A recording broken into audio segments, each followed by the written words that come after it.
Password? Nagini. Hey, buddy,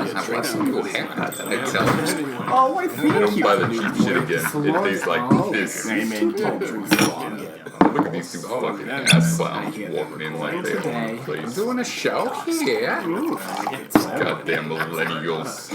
Welcome to the Yancy St Speakeasy, episode number 17. 18. No, 18, what? I'm right. This is my podcast. Oh, fuck. No. Episode number 18. Don't put me in the box again. This is... I don't know. I like perpetuating this, sort of, truth. This rumor that This truth that I abuse you. that you abuse me and keep me Like, I need artistic partners. you keep me do like my will. locked in a crate against my will. Tracey hasn't seen sunlight in 5 days. 5 weeks. Well, the weeks before that were, your prerogative. They were pretty rainy. The weeks too. before that, I opened the curtain so when sun could come in, you just hid in the corner. Sun and rain and various debris, very wet cats. So we're gonna talk about Harry Potter. Harry Potter. Yes, we're gonna talk about Harry Potter today. Yeah, we're gonna talk And about its influence on our life the other stuff. It's Harry And Potter. other stuff. Fuck you. It's the story of Harry Potter, the picked guy, the child who didn't die. Yeah, that kid. That guy. The kid was more important than the other kids. The kid with the zigzag on his forehead. And yeah, so we're gonna talk about the books, the movies, and the future movies. Yeah, I wasn't 100% behind the new franchise coming out. Like they're just gonna ruin it. Like it's overkill. It happened. It was amazing while it happened. Let's just. Yeah, but that money keeps rolling in. I know they won't turn it down. Yeah. Well, I guess I want to kind of start off with have you read The Cursed Child? No. I haven't either. So steer clear of that because We'll pretend it doesn't exist. yeah, I have no idea what it's about. I know it's about Harry's kids. Yeah. Going to school, and that's about it. Well, spoilers in the vaguest sense because I didn't read it. I don't know the details, but It's be about 30 seconds of spoilers. it'll be about like 5 seconds of spoilers. Okay. But basically, one of the kids ends up in Slytherin, and all the other ones end up in Gryffindor. And shit. yeah, and so I mean, that could be interesting because Slytherin House is there for a purpose, and it's so vilified in the because ambition, and obviously ambition can be twisted. If it's dark ambition, like if it's your ambition leads you to do atrocious things, but if your name is Goyle or Malfoy, chances are you're a bad guy. Says my friend. Well, that was their last names. Yeah, well. Yeah. They were all last names. I didn't realize Malfoy had a first name for a really long time. I started reading the books when I was very, very young. I called Hermione Hermione for a very fucking long time. Well, my mom read the book. My mom read the first one aloud to me because the first one, I couldn't even read a book like that at that time. And she pronounced it Hermione. I think they do that in the movie. Like they have there's a tongue-in-cheek thing in the movie where somebody butchers her name, and I thought it was hilarious because I gave her every pronunciation except the correct one through my childhood. Well, I mean, let's be realistic. How many people in this entire world would have pronounced that right the first time they read it? Probably zero. There are a lot of names in there that are probably certainly made up. For sure. Yeah, that I really enjoyed. I mean, I have a cousin whose middle name is Voldemort, but other than that, Well, that name is actually made up in universe. Yeah, that's not even a given. I know exactly. Is Tom Marvel? What did you shit your pants when you were reading the book? And I am Tom Riddle. Tom Marvolo Riddle. He changed to I am Lord Voldemort, and I was like, oh my god. Well, I can barely remember, man, because I think that I'm trying. I probably did. That I was blew so my young. mind. I was so young. I was kind of a sharp kid, so I think I had the feeling that she made his name Marvolo just so that she could say I am Lord Voldemort. Looking back on that, I completely agree. But at my time, at the time that I read it, I was like, "Holy shit!" Yeah, that's the kind of stuff that I noticed as a kid. So, but I mean, we're talking so long ago that it's hard to remember if that was the first time or if that was just something I realized later and can kind of never forget. I don't know. But man, my dad read all of them to me when I was younger because my mom and my dad had heard about the books through other people. They're like, this be a good series to get our son into. It's about magic and wizards, and I was like, okay. And I didn't really have an opinion on it. I just kind of grabbed whatever book at that age. My mom read the first one aloud to me, and I really wanted her to read the second one aloud to me because I enjoyed that so much, but I was old enough to read by that point, and I was too impatient for her to wait for her to read all the time. So by the time the second one was released, she started reading it to me, but I definitely, would break into it at times because I just couldn't wait. So I can attribute a very large portion of my vernacular from those books. I remember reading them from very... No wonder you speak in gibberish so often. I know. Ooh, my vernacular. Ooh. Yeah, it's... I love... What about your lexicon? My lexicon. My breadth of knowledge. I do love the word vernacular and lexicon. They're very, very good SAT words. And for those people that don't know what those words are, it means like a body or a gathering of something. Like a lexicon is just like a grouping of something, or yeah. You're looking at me like I'm totally making this shit up. No, You're just actively trying to make me uncomfortable. Well, yes, that. I just remember. Also, I don't like if one of us doesn't know what something means, then I'm fine explaining it to the other person, but I don't really want to explain things to our audience if we both know what it means, because then I feel like... Oh, really? Then I feel like... Condescending. Yes. Yeah. Pretentious. I've learned a lot from listening to, YouTubers and vloggers and podcasters, and I'm really cool with the trivia stuff, if you are. Because I like to learn things and I like to teach things, and I promise if I mansplain stuff to you beautiful listeners out there, I'm not trying to actively mansplain. I'm just it's an honest desire to teach people. It's true. Tracy is actually and has been a teacher by trade at different times. Something that I have not been, which also it's sort of brought up to me at some point today. So I had a very long shitty day. Oh today. Yes, please do tell. He came through the door and I was like, "Yo, how was work?" He's like, "Yo, work sucked." And I'm like, "Tell me about it." He's like, "Waiting for the podcast," and now I'm so excited. So the first half of my day was okay, but the second half was just frustrating in a lot of ways, and basically it was one particular employee who's new, and I'm not a fan of this style of work, which to me is a lot of talking about how hard she's working to, be good at this new thing, and I don't really see that. Yeah. But, so I told her that she needed to do more before she left, because she had not accomplished enough, and she told me that my leadership style was essentially unproductive, and then also... so in the vein of teaching, apparently I'm not a good one. Also, 9/11 and her master's degree in one sentence. What? Yeah. What?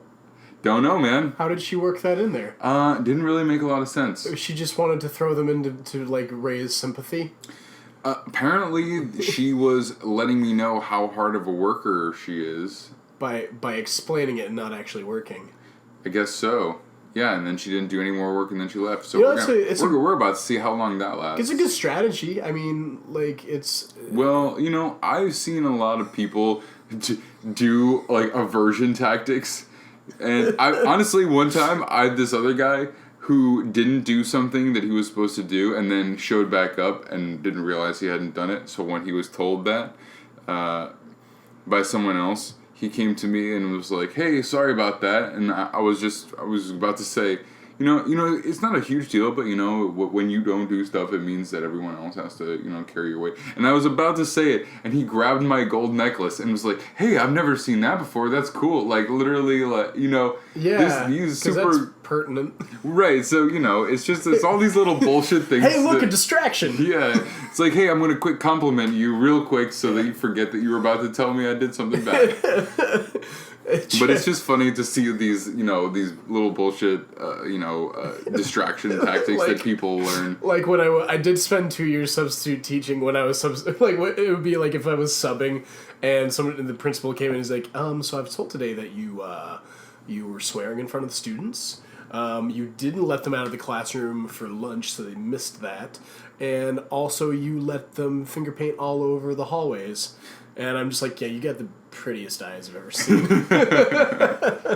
Yeah, so anyway, personally, that may work on some other people, but it doesn't work on me, so... No, I appreciate so that. So good luck, guys. But honestly, it was very frustrating because I pretty much... there was not much that I could come back with that because, I'm not going to fire people on the spot, but I can say that it's not going to last. You have hiring power?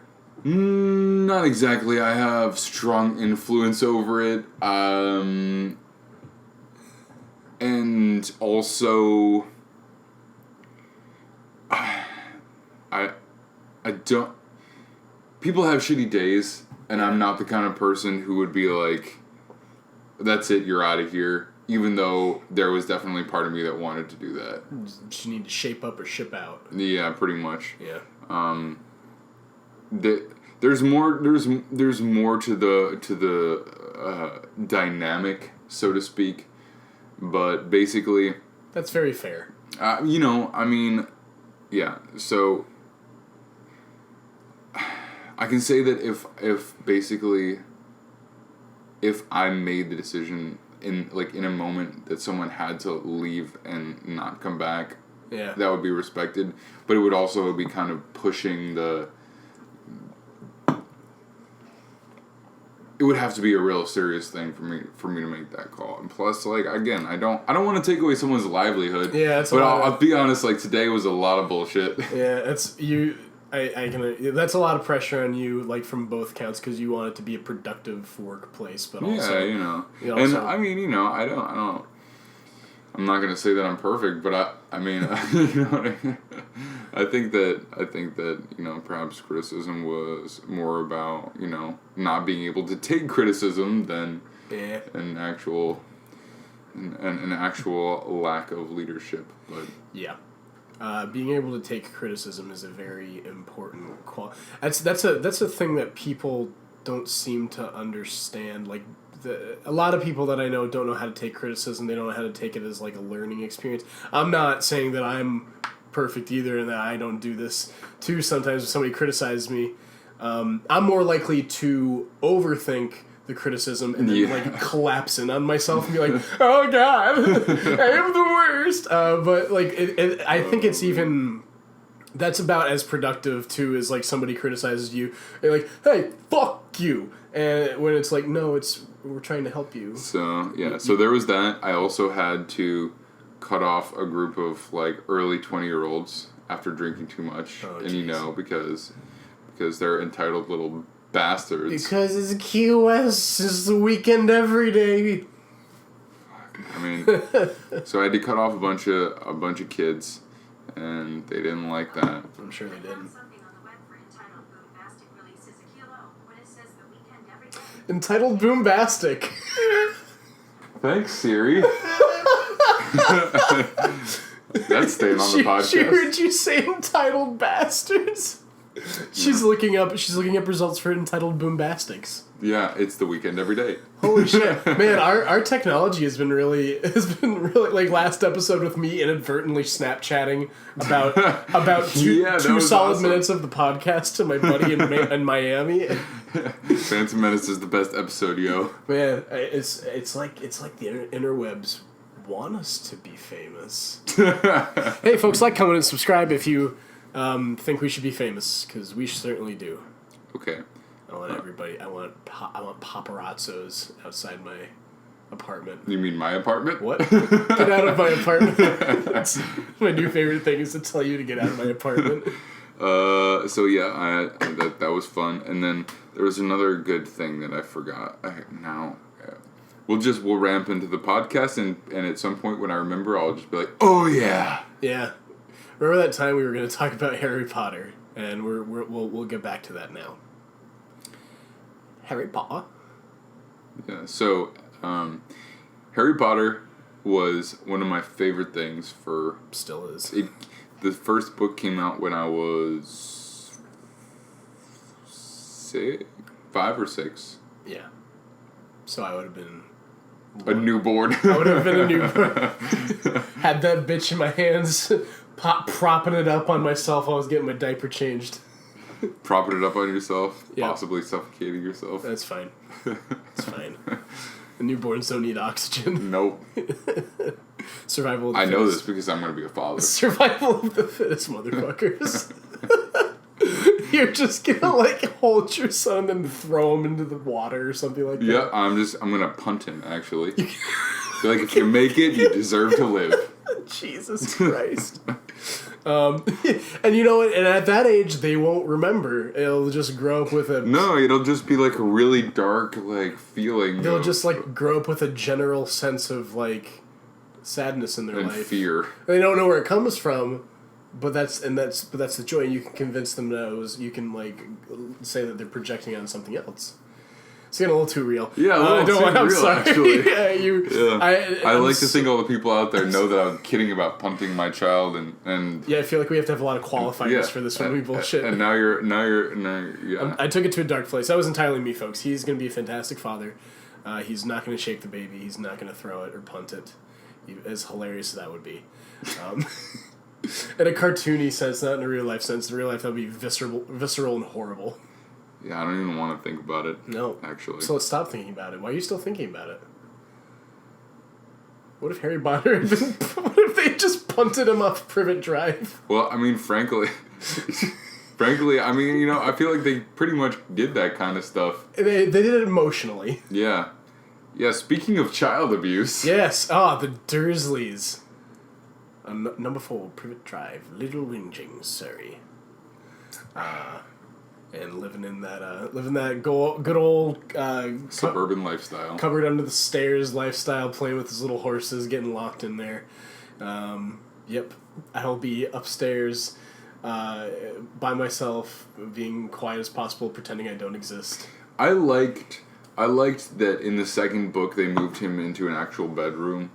I appreciate because that. it kind of it would have been hard to believe that, you know, a kid like lives under the stairs his whole life, you know. And then after the after all the abuse they received from Hagrid, giving Dudley the pigtail. Pigtail. I loved that scene. I died every time I saw that when I was younger. Like, I thought it was the greatest thing ever. And the scene at the very end of the first one, he's like, but Hagrid, I'm not allowed to use magic outside Hogwarts.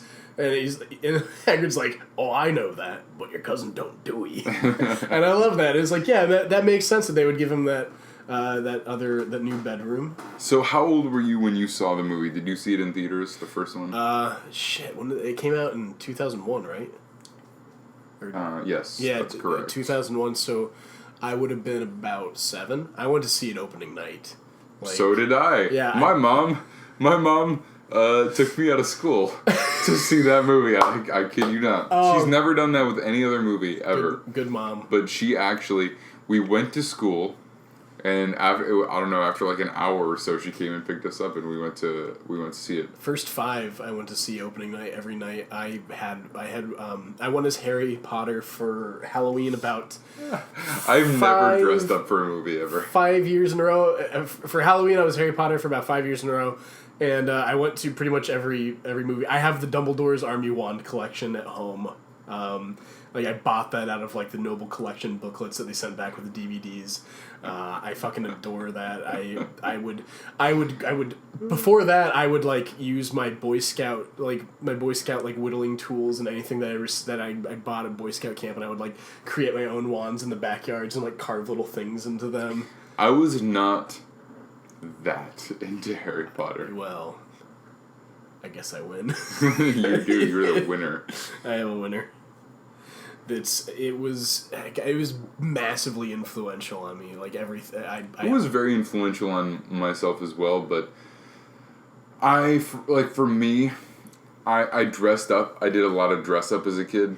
But my go-to dress up was my karate outfit with some kind of rain poncho, and that made me a Jedi.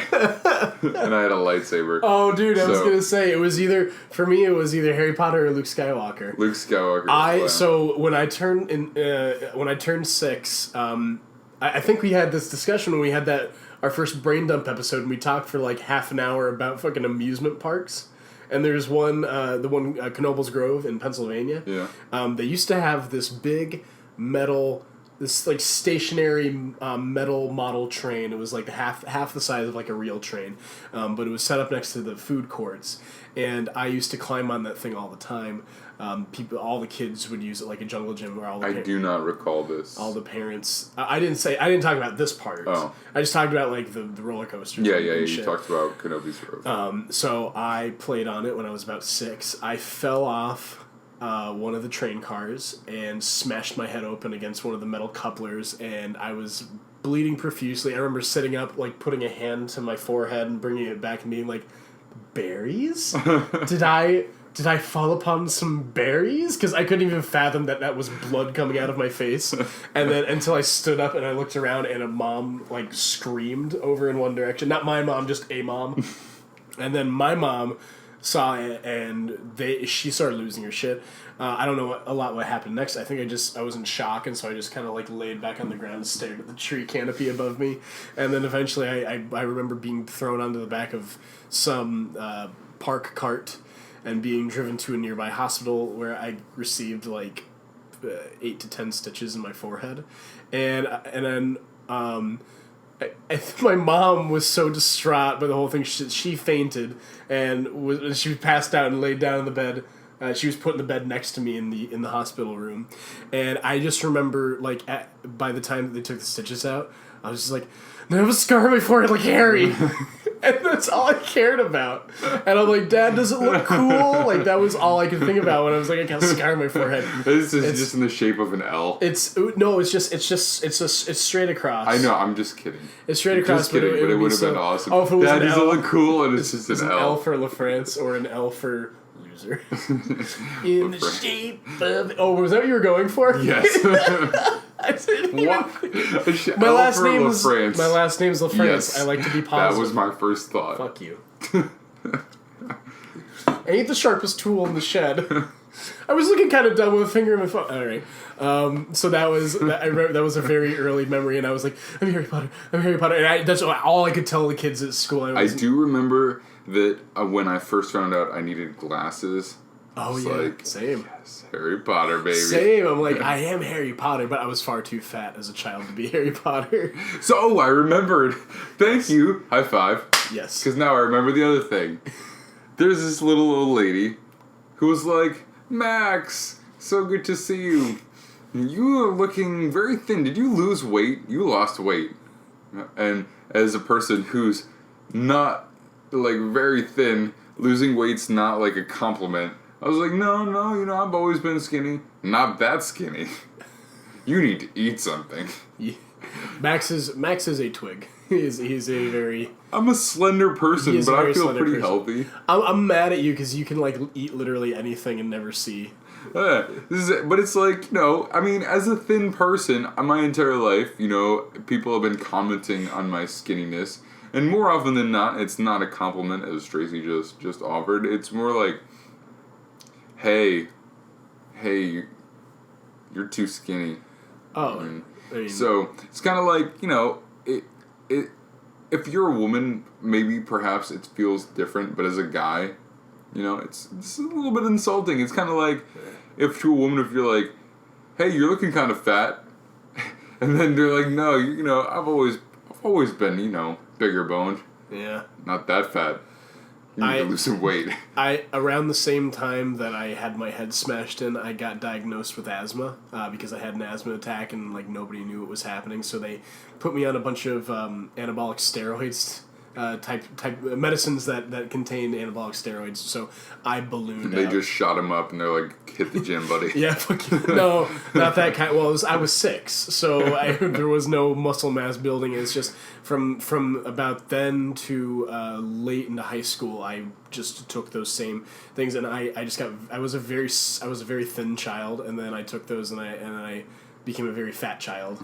And then I lost a lot of that weight through college. It was a whole fucking process.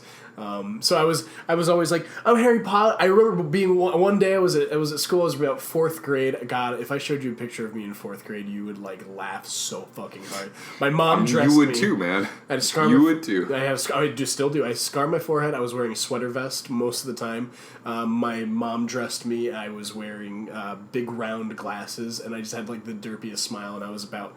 I was about 200 pounds. I was really fat. I was extremely skinny.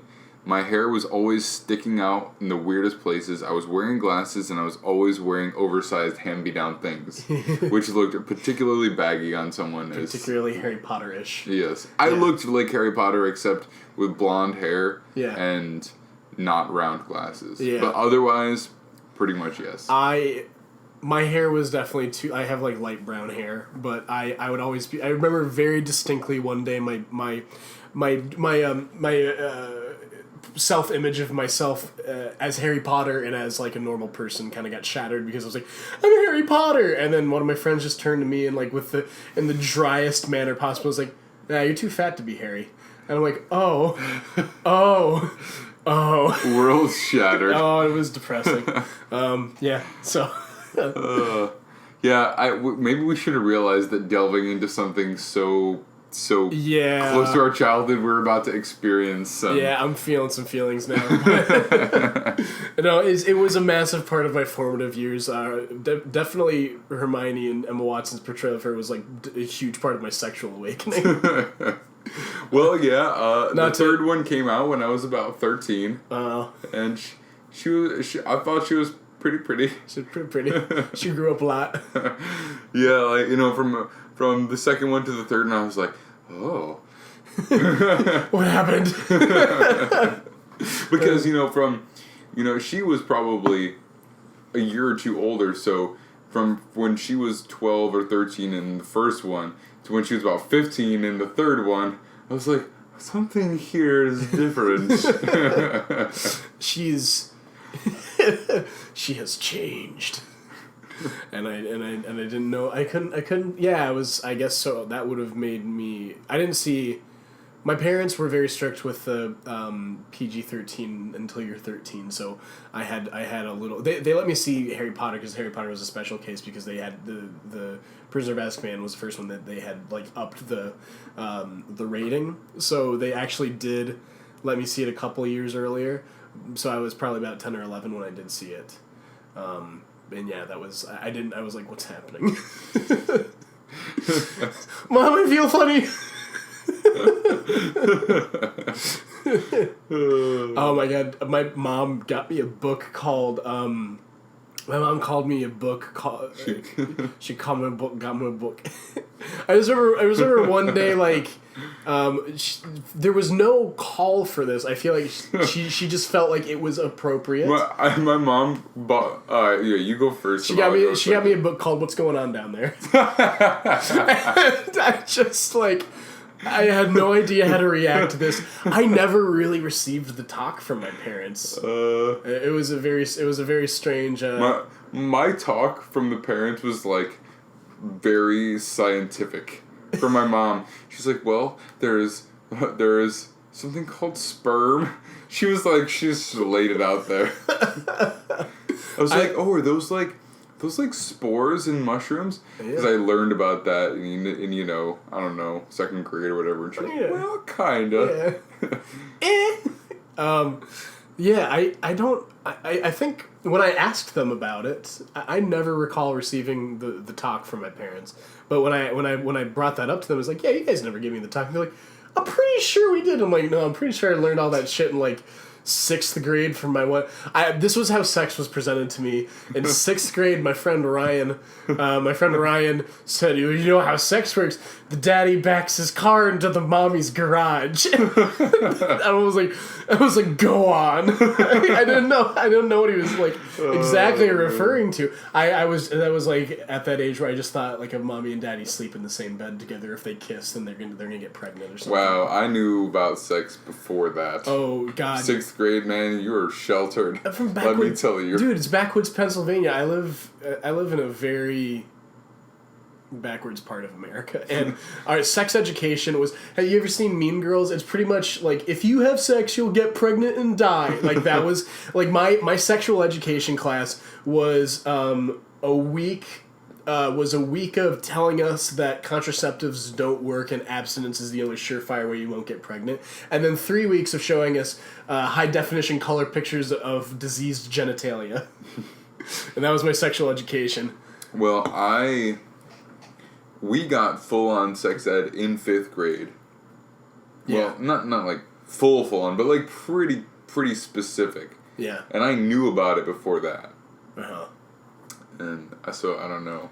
I mean, I think it should be. I think we need. It's like kind of like with it's kind of like with drinking. I think sex should be like more normalized, so it's not like this forbidden fruit, and then people go nuts and like it, and then it's this whole thing. And I think we should practice putting condoms on bananas. I think like stuff like that should be. It should be fine to giggle about it because it's funny and it's strange and it's new. I mean, I remember being pretty confused about the whole thing at a pretty early age. Yeah. I mean, like, I was aware of sexual organs and the fact that they were different as early as kindergarten. And so the fact that it was, like, unaddressed, I was very aware of for a long period of time. It wasn't like,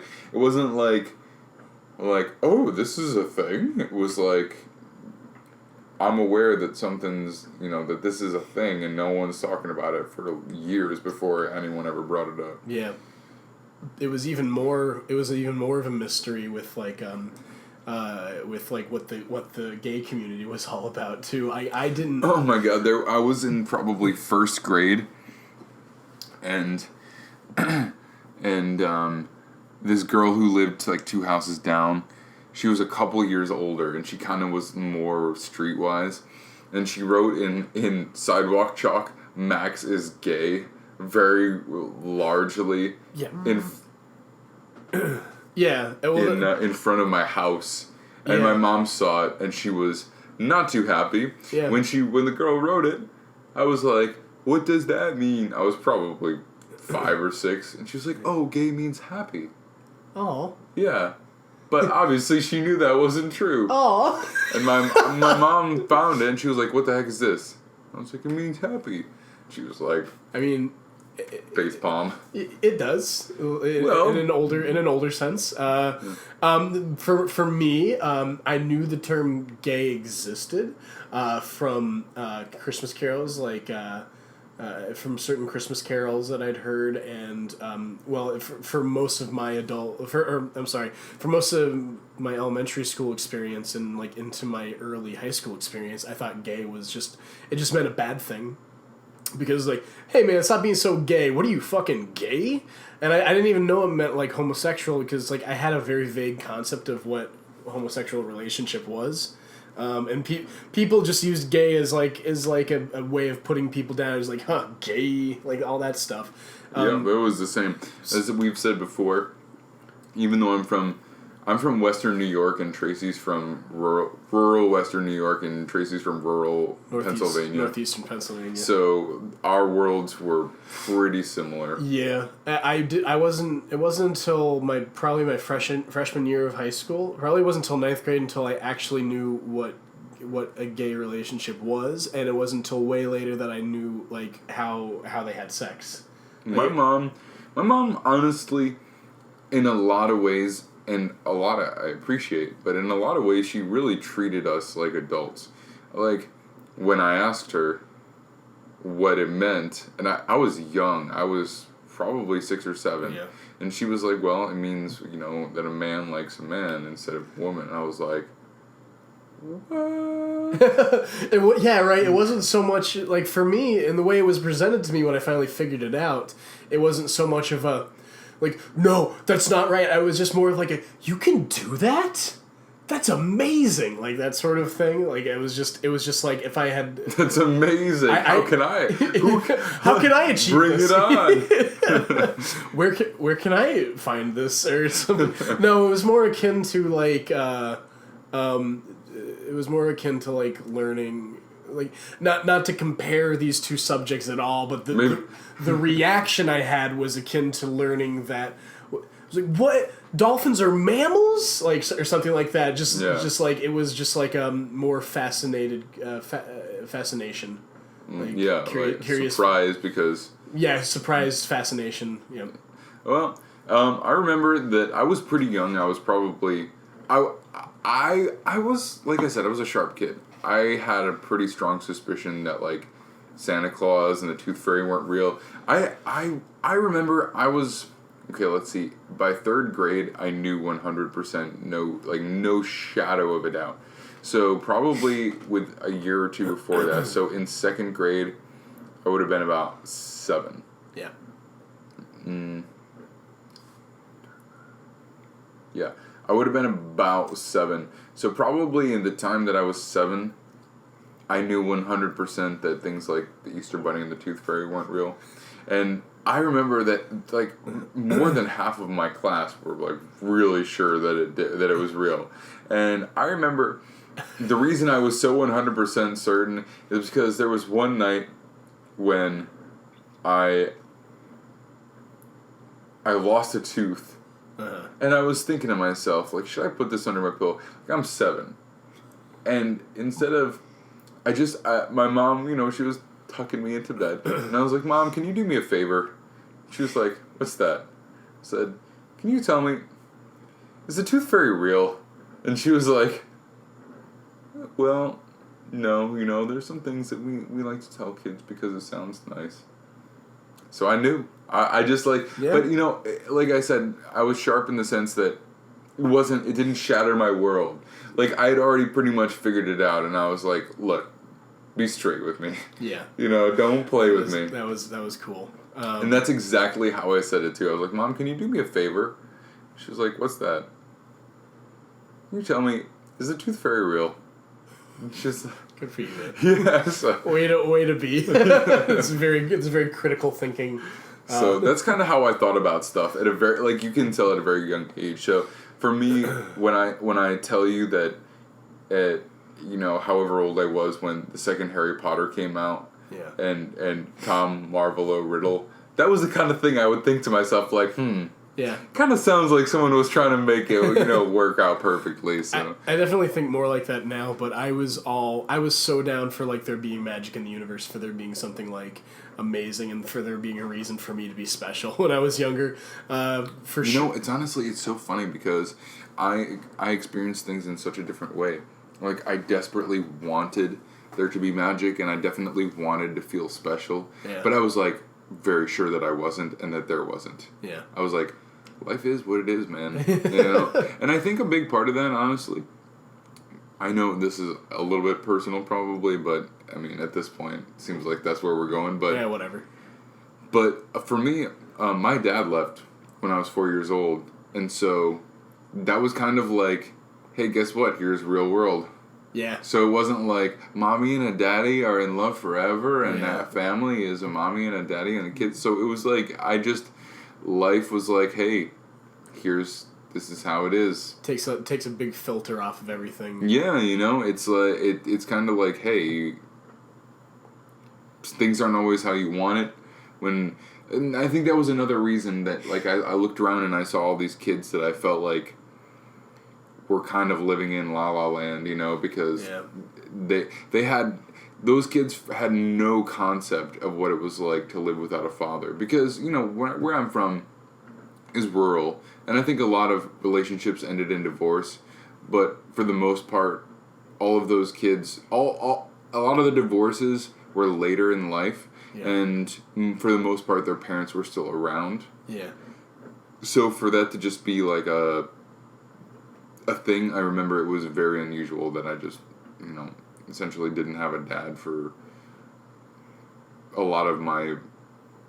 Basically, my dad left shortly before I started kindergarten, so for the first, like, 5+ years of school, I had little to no relationship. Yeah. So, like, I think that was kind of, like, it set me up to be more aware that not everything is as it seems, or as it's portrayed, because... Yeah. I had a pretty stable relationship with my parents, and my parents were always together, and they kind of had a fairy tale romance, so I did grow up a good chunk of my life looking through life with, like, rose-colored glasses and everything like that, so I believed in Santa and the Easter Bunny and a lot of things for longer than I probably should have. Well, it's not about should have, you know. I'm hesitant. I'm kind of, as a soon-to-be father, I'm kind of wondering, do I want to tell those lies? Because it kind of, to me, it's a little bit of a weird thing. Like, do you want to set up a kid for... I know, right? For, like, with this lie and then have them discover that your parents lied to you? It's such a weird, culturally appropriate lie. It is. And so that's something that I need to figure out, actually, because for me personally... I figured out that it was not real before anyone actually revealed it to me. So it was I was in this weird position of being like, actually, you know, I'm being lied to, and everyone else around me is just going with it. Like, am I supposed to go with it? Right. Or what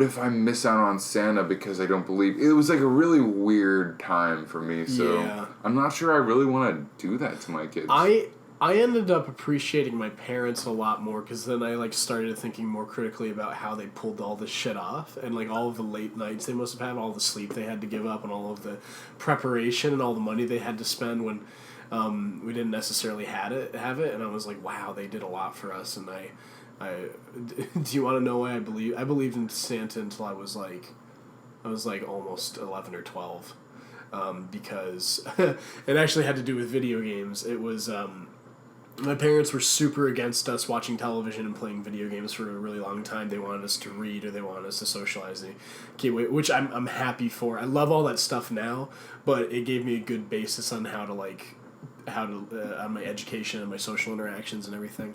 But I had started being like, yeah, this Santa thing doesn't sound legit anymore. And more kids at school were starting to be like, he's not real. I'm like, what do you mean? And I started asking around and gathering more evidence to, like, oh, it seems like he doesn't exist. I still had a pretty scientific mind back in the day. I will tell you that I was not one of those kids who ruined it for anybody else. I pretty much... Oh, yeah. I kept it to myself, and I also pretty much kept it to myself in general. The kids in my class that found out, they're like, you're stupid. I can't believe you're stupid for still believing in Santa. Man, I remember one time when I kind of had to, like, quietly said something like, Santa's not real. And there's one prick. Such a prick. Yeah. He was, like, prick through his whole... I knew the kid, because it was a small school, so I knew the kid through my entire, you know, graduation. He's always such a prick. But he was like, Santa's real? You're an idiot. I was like, I was starting to doubt him, and then for my 10th Christmas... my parents got me a GameCube, which blew my fucking mind, because I'm like, my parents hate this shit. All of my friends except me have a video game. There's no way my parents would ever Santa must have done this. That's the only reason. That's the only explanation. And there is like they have a video of me. I might have told the story already, but they have. No, definitely not. Oh, they have a video of me unwrapping my GameCube, and then my eyes lighting up in supreme joy, and then my face immediately falling 2 seconds after, and I start bawling and trying to hide it from my parents. I'm like, Santa gave this to me. You're gonna take it away. And that kept me believing in Santa for at least another year.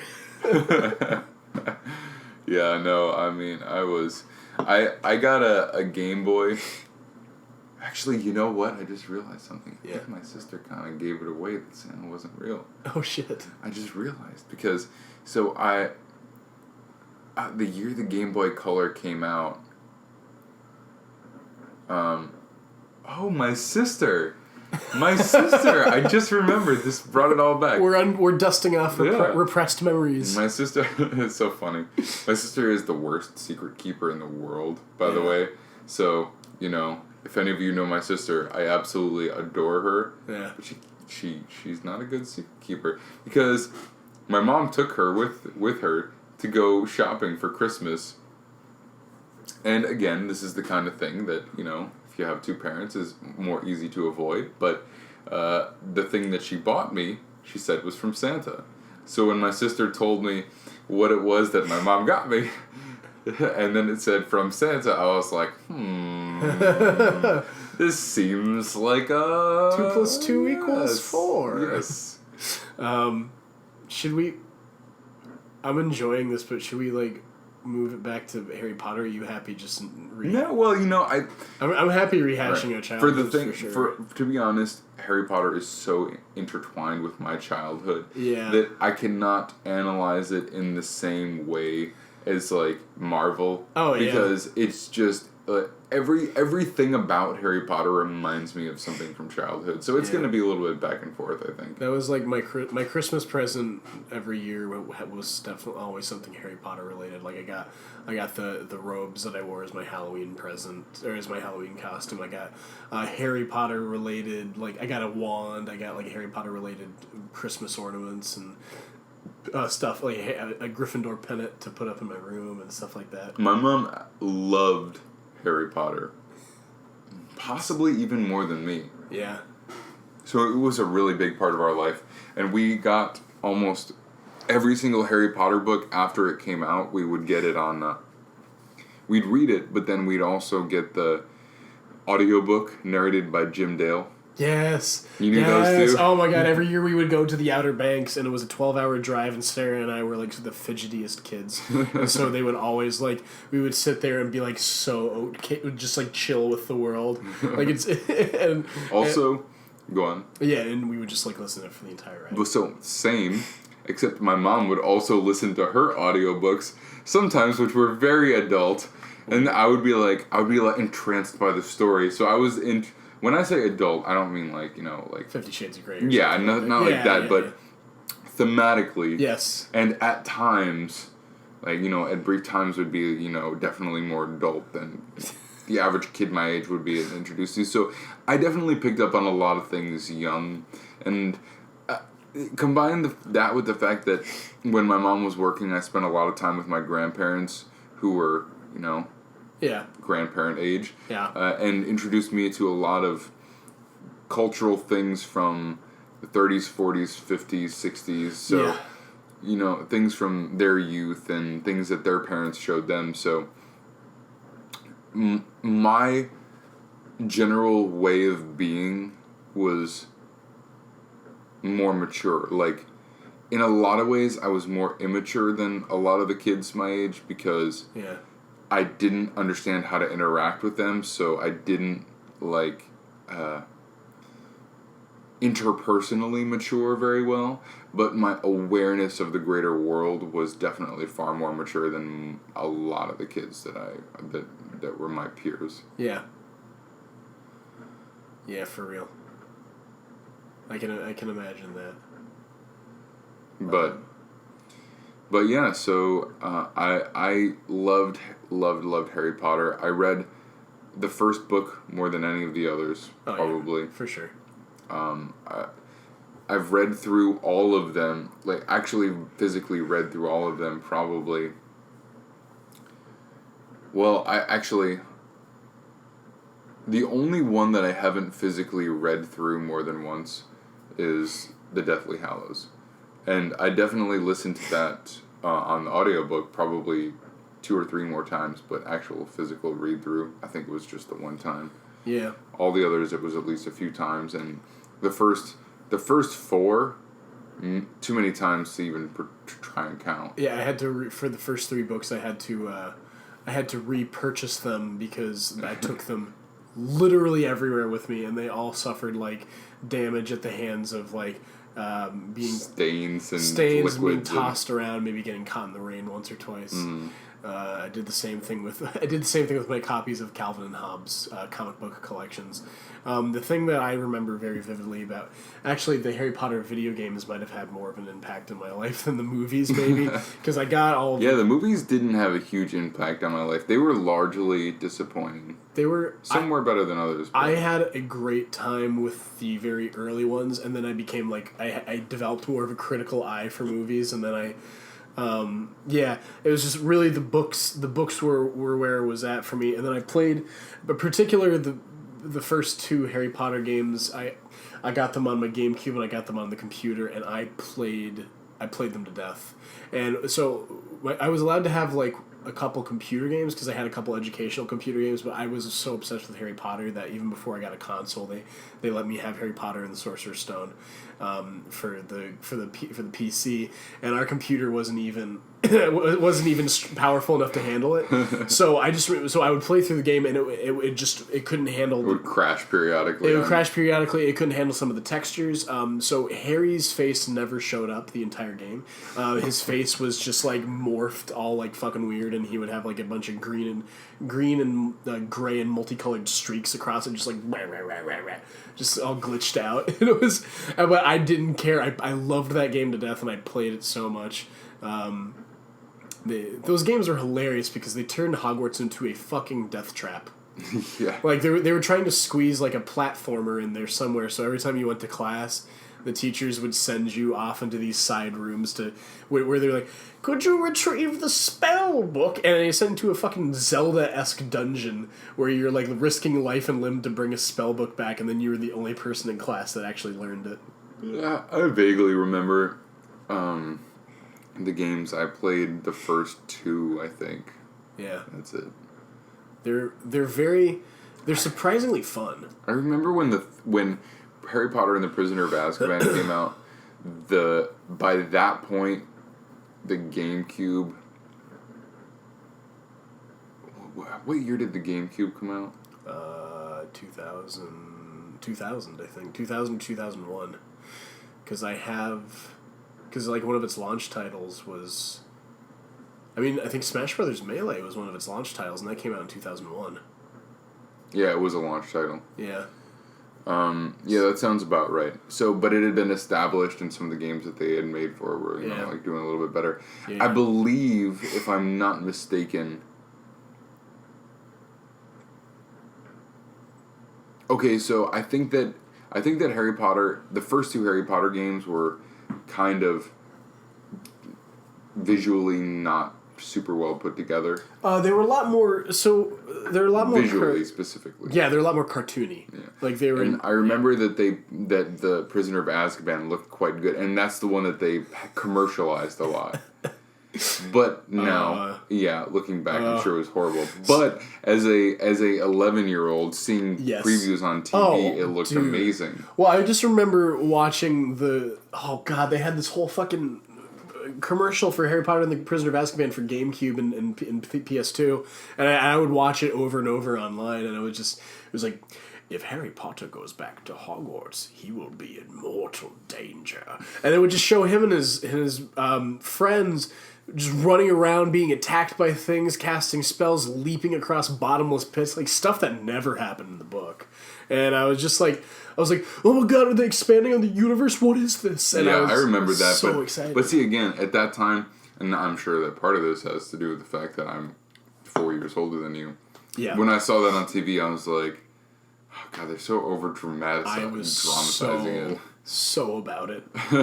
I've been going back and playing the Harry Potter games that I do have. I've gone through 2 and 3, so I will be prepared. It is still my dream for the two of us to do a game channel. If that ever comes to fruition, I don't know if it ever will, but It will come to fruition when I have a lot of free time. yeah, for real.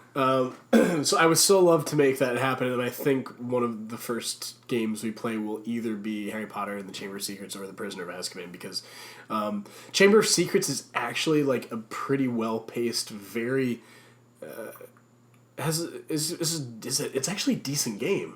Like I played it back and I looked at it critically and I was like, it's not great, but it's pretty good. Yeah, for what it was, it's so many video games that were based on something other than an actual video game world were really garbage. Yeah. Just garbage. Like, almost all the Star Wars games that would come out were just shit.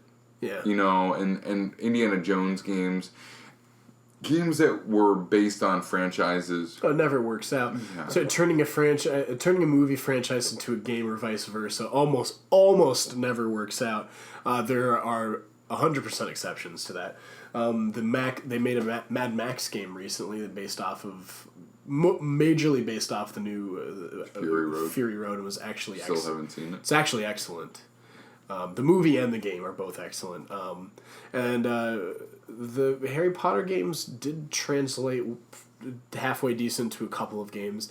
I'd say that 2 and 5 were probably the best, quote unquote. The rest of them are garbage or absolute garbage.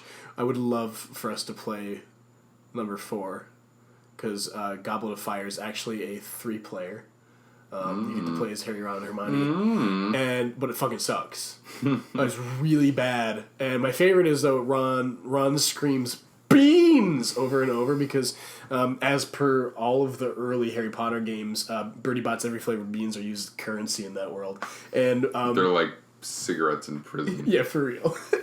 And in Goblet of Fire, I want a cigarette right now. Max is trying to quit. It's been rough on him.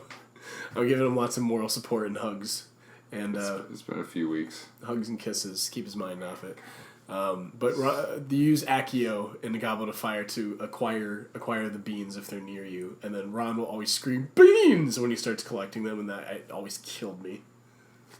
Why is it pronounced Accio with 2 C's? Just Accio. Well, that's how Jim Dale says it, and that's how I like it. Like me some Accio. You need me some Accio. Smack that Accio. So let's talk about a little bit about the actual, from start to finish, story of Harry Potter, because the thing is, it's an interesting story arc, because it starts off as a story for kids, and it's something that's never been done before. But what it really is it actually is. It matures with the reader. Yes, and it not necessarily with the reader, because if you're 40 and you're reading Harry Potter, you might enjoy it for some things, but uniquely, and one of the reasons I think it was such a phenomenon is that if you're, from age, say, 6 to 12, you really relate to the first one. Yeah. And as each consecutive book comes out, you relate to it very powerfully. Yeah. And I was just at that right age. I mean, I was a little young when the first one came out, but I remember when the first movie came out, I was 11, same age as those kids. And so as things kind of, slowed down a little bit, the final book came out when I was 16 or 17, so... Yeah. It really was almost perfectly matched up to my age. So yeah. So it's interesting because it's not a classic story arc in any sense of the imagination. I mean, the way that the writing progresses throughout adolescence is remarkably realistic. Yes. It's very strange how she seems to be very, very in touch with the psyche and emotional maturity of the age of the characters that she's writing. Yeah, for sure. I was always deeply concerned and deeply related to everything they were going through. Everything from Harry experiencing the Wizarding World for the first time through fresh Muggle-born eyes, quote unquote. To his first awkward attempts at romance, to understanding the larger world around him, wanting to be included on being 15 and feeling angsty and left out because everybody was keeping things from him. He wanted to be part of the larger world, have more important roles, but people kept treating him like a kid. Yeah. It was really and the overarching story in general, either I don't know which it is, but either J.K. Rowling was making it up as she went and managed to connect everything after the fact, and if she did, that's brilliant. And if she had everything planned out beforehand, well, it's a little bit of both. I think it's just as brilliant. I think when she wrote the first one, she literally was making it up as she went along. But as she continued to write, the couple hundred pages or whatever it is, she had all these blossoming or branching ideas start to formulate and start to fall into place. Yeah, because it's crazy too. Because I reread Sorcerer's Stone relatively recently, and I was looking through, and there was there's stuff here that's heavy foreshadowing for what happens in the 5th, 6th, and 7th books, and I'm I don't even think she had an inkling of what was going to happen in those books. Well, I think that's we've been doing a lot of storyboarding, and I've been explaining a lot of the things that happen with our story. Yeah, and as the writer, I think that she probably is doing it in a similar way to I am, where I have a lot of very specific details for the early stories, and when you ask me all these questions, I can answer you about what's going to happen in the later parts of the story. The major plot beats. I do, and I even I can even pick out maybe one or two actual moments or actual specific moment to moment pieces of dialogue that are important if you dig, but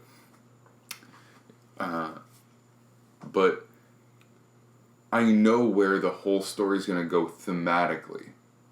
So I can reference that, or I can foreshadow that in the beginning, in the very, very early story moments. Yeah.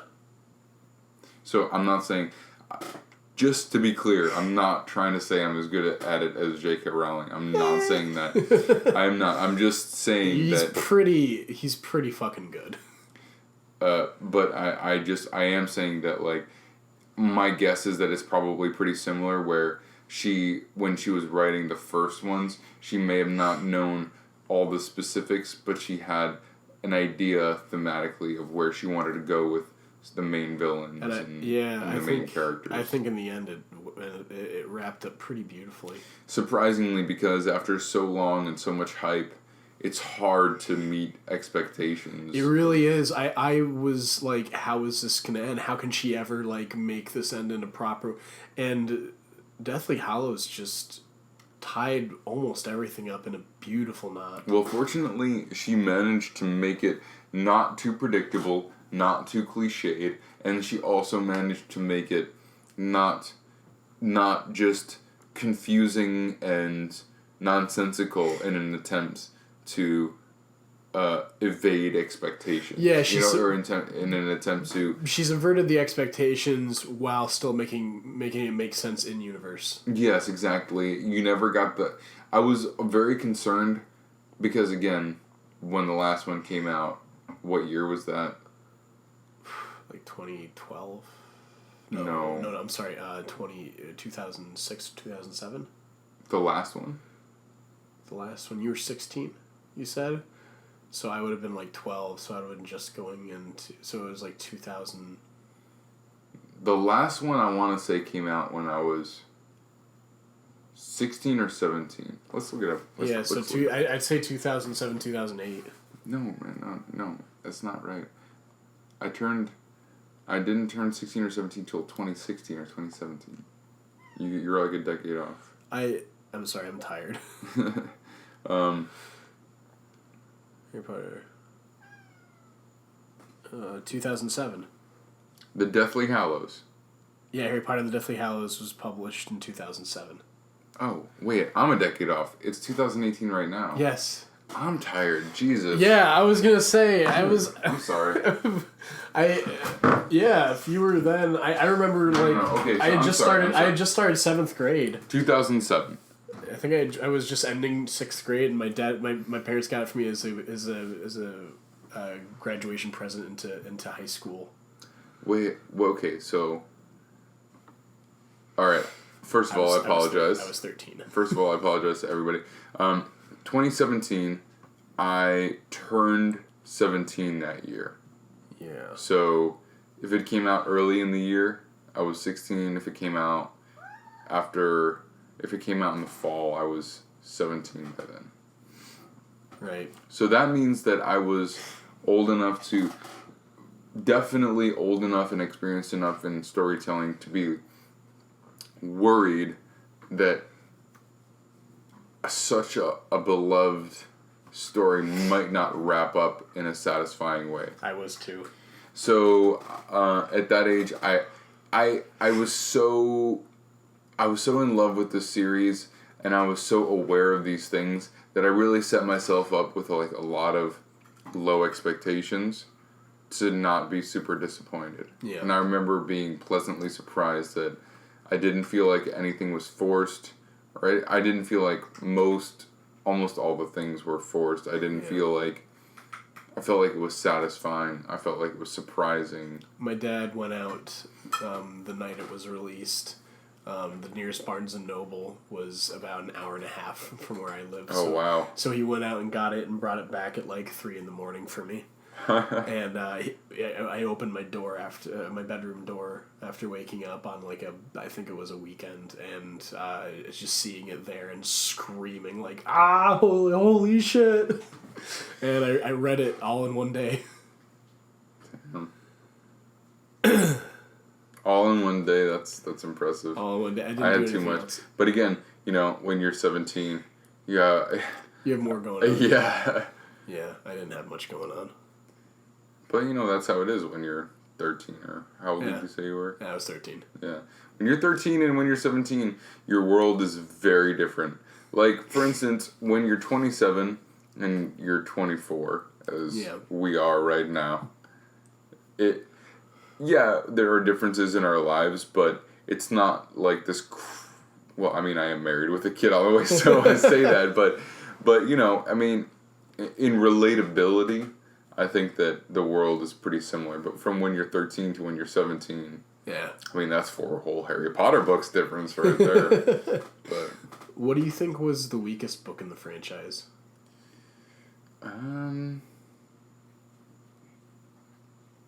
I think the weakest book in the franchise is... Oh, God, that's a really hard question. It's a really hard question. My first inclination is to say Half-Blood That's Prince. exactly what I would say, because... But I reread it recently, and I was like, shit, it's still really good. Well, again, it's one of those things where it's hard... When you're comparing something good to something good, you have to make and you want to make a choice about which is better, It was tough too. I think the reason that it falls a little bit flat in people's brains is it's because he has to defeat Voldemort. And that's not just going to be like he's facing off with... Voldemort has a bunch of fail-safes that are preventing him basically from dying, and it's going to start this whole globe-trotting adventure.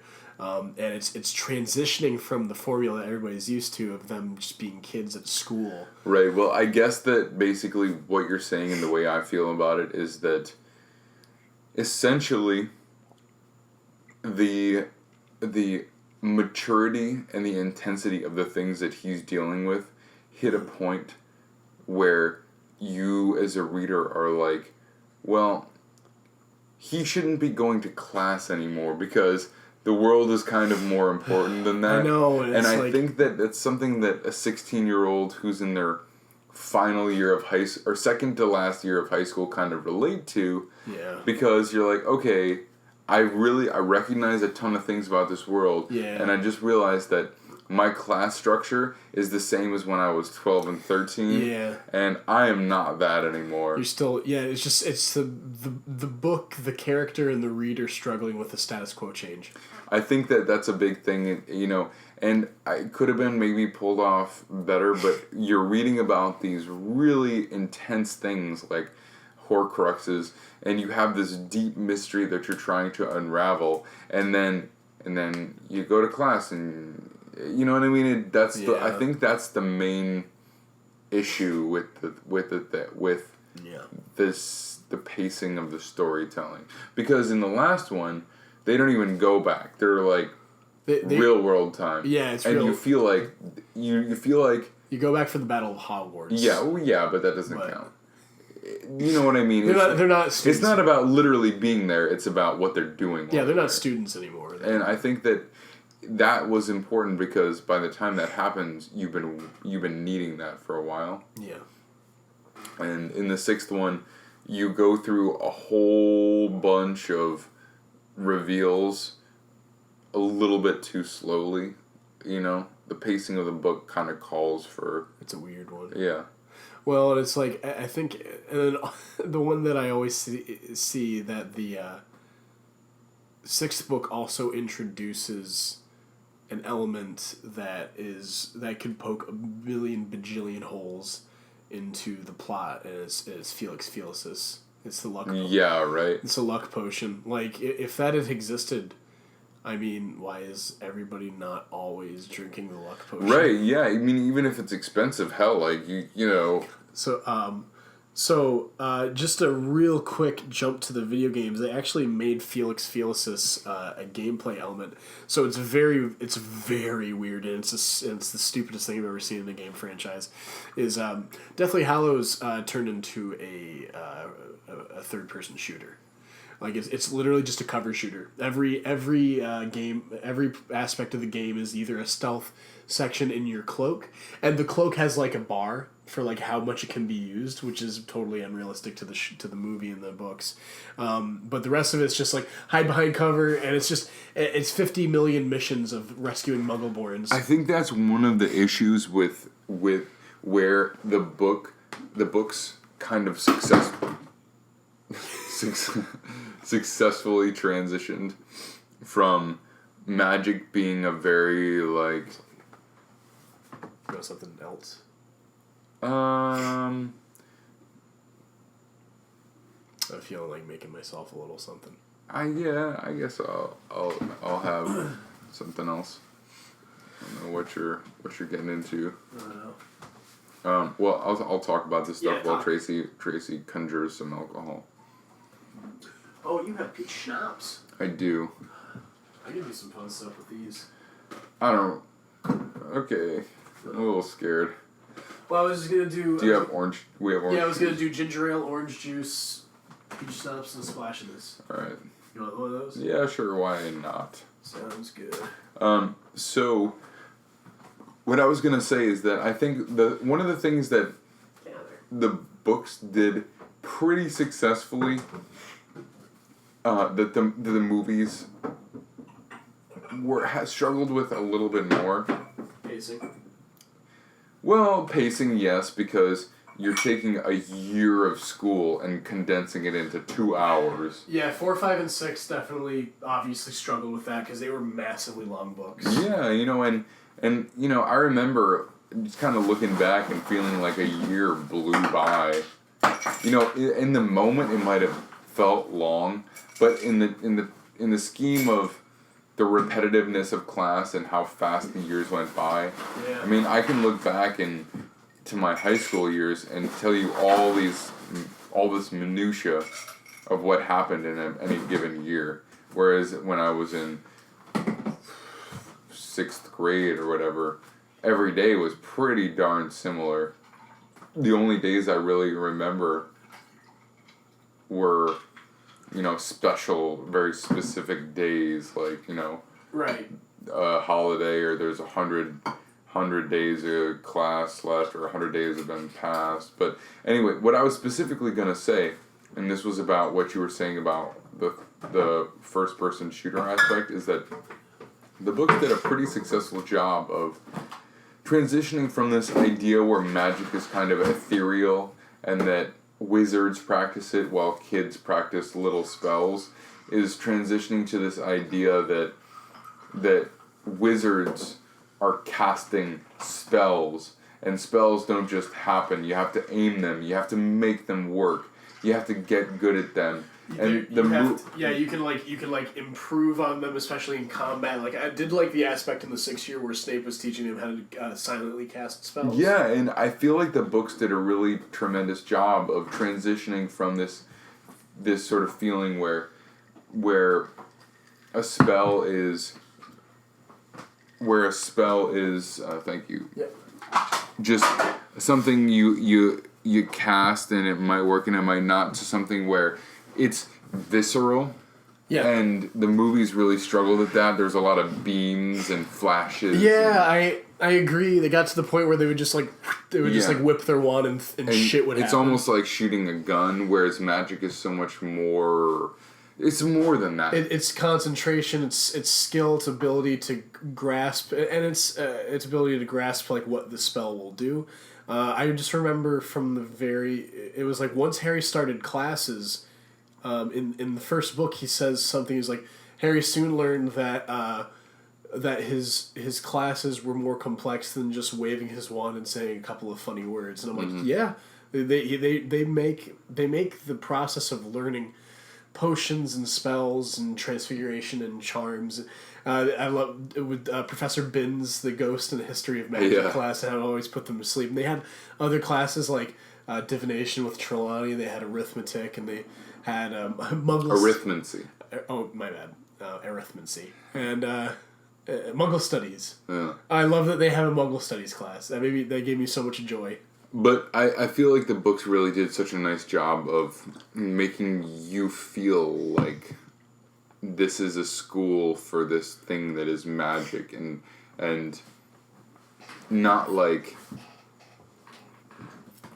it was like you were in a school for magic, not like you are in a storytelling vehicle for growing up. Yeah, and magic is this side part. That just happened to be it just happened to be a side effect rather than an influencing factor. So, and with a movie, because of the pacing, it was tremendously hard to match that kind of. And it's like I'm almost happy. I know a lot of people groaned when they heard that Deathly Hallows was going to be done in 2 parts. Oh, well, it needed to be. Yeah. Well, I'd say the same for a couple of the other movies, but it might have been overkill for some people. Like, they might have gotten fed up with having all these movies. And also, they had the time constraints with, like, the kids growing up and everything. I mean, how old were the actors? The actors were, like, 23 and 24 by the time they graduated Hogwarts. Yeah. Yeah, maybe older. I think Emma was the youngest of the bunch. But at that point, they're 7-8 years older than they're supposed to be. Yeah. But though at the end of Deathly Hallows Part 2, they did a really good job aging them up. To play. If you say so, some of them look better than others. So definitely, some of them look better than others. Harry looked solid, I thought. Ginny actually, like, they gave her a very mom hairstyle, and she looked actually quite well. Hermione's the only one that didn't age. That is one of the things that was, to me, was very forced about the whole franchise. The Harry-Ginny relationship. Even more so in the movies than the books. When I rewatched the Half-Blood Prince, and I was like, wow, this came absolutely out of nowhere, and they have very little chemistry. Yeah. It was kind of annoying to me. It felt a teeny bit more natural in the books, but still not very. I always kind of... It's kind of weird to be like... I didn't like this idea that Harry gets with the girl who's been romanticizing him for his entire life. It just feels a little bit easy. You know? It's almost like encouraging girls that fangirl over celebrities to never give up on their dreams. Yeah, I'll be honest with you. I also, even though in the movies it did feel a little bit more natural, I never really liked the Ron and Hermione relationship either, because it's very much like not to take away from Ron as a character, but if you really think about it, they don't mesh. I thought it's kind of like it's kind of very much like, hey, if you're a smart, powerful woman, don't worry, just find a dumb guy. You know? Ron is no need to find a smart, powerful man who respects your intelligence and can match you. Ron respects the shit out of her. Yeah, but he can't match her. Oh no, definitely not. Ron is a loyal friend and an excellent wizard, but Hermione just blows everybody. Is he really an excellent wizard? He's mediocre. Yeah, he's mediocre at best. Hermione is... Oh, that's the other thing. Okay, for real though, Hermione...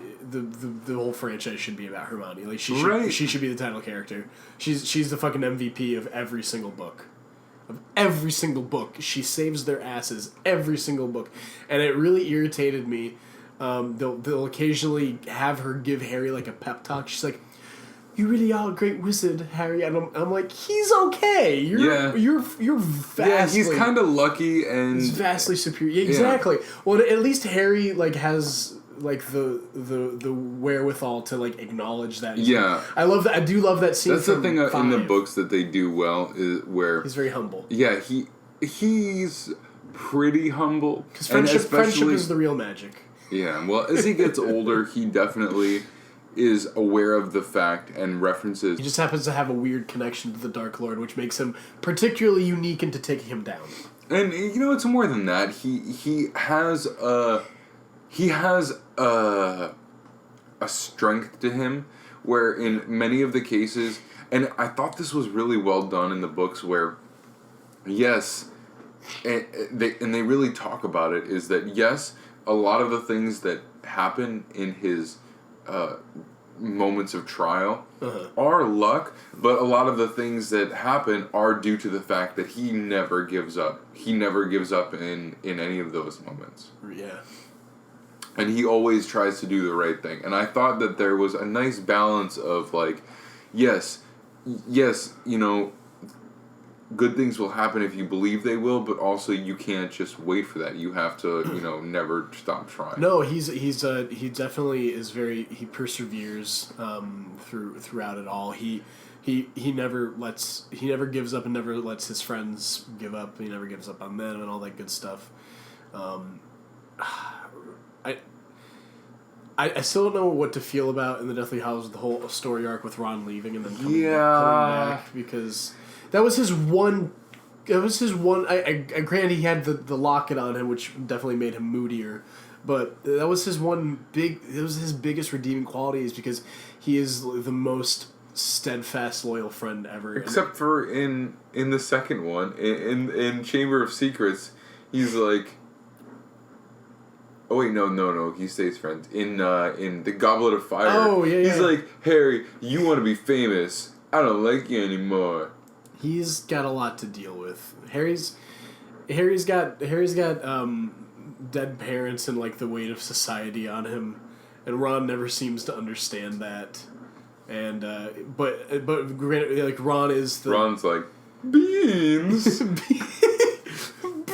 I gotta show you that. I gotta play like a clip of that for you after we're done, because it is fucking hilarious. Ron is the youngest son in a family of a mother who wanted a daughter. They're very, very poor. He doesn't feel like anybody respects him or his family, and he's definitely overshadowed by everybody else in his family. So he does have a lot of. How many head boys did he have in his family before him? Like 3? Yeah. Yeah, I think Percy, Bill, and Charlie all were. Yeah, and then they all went on to do amazing things. Fred and George Weasley are always shown as tricksters, but I think like they're kind of geniuses. They are geniuses. But they're some of the best characters in the whole thing. Yeah, well, because they like did it on their own terms, which is really crazy. Because it was fun with them, because I know people. There are people that went to school with me that like should have been top of the class.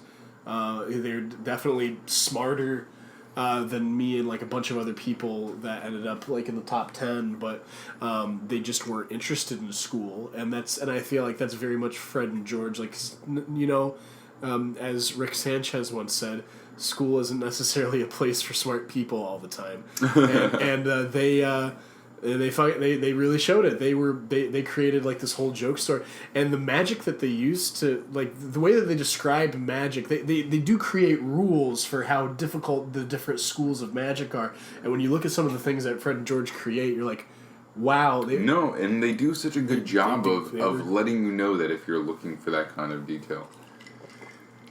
But again, that it just shows to me that the relationships that they built with Ron and Hermione and then Harry and Ginny were just...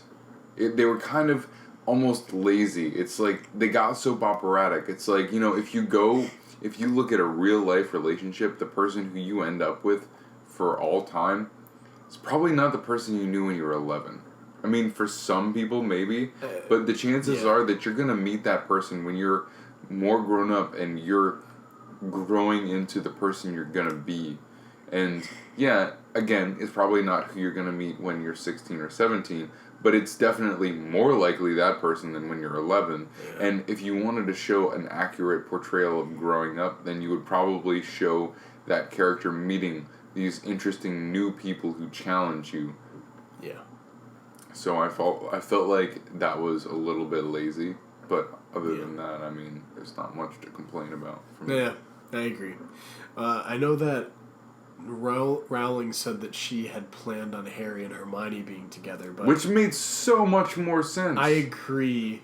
I don't know what caused her to. I do like... I think she thought maybe it would be predictable and that Ron was going to be too much of a loser. Yeah.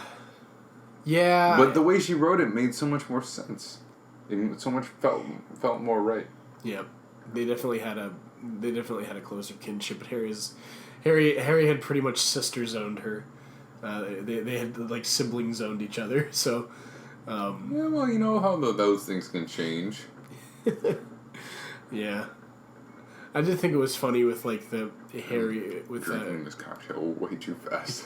I'm glad you like it. It's delicious. Yeah. It's dangerously delicious. It's dangerously cheesy. I'm drinking alcoholic cheese.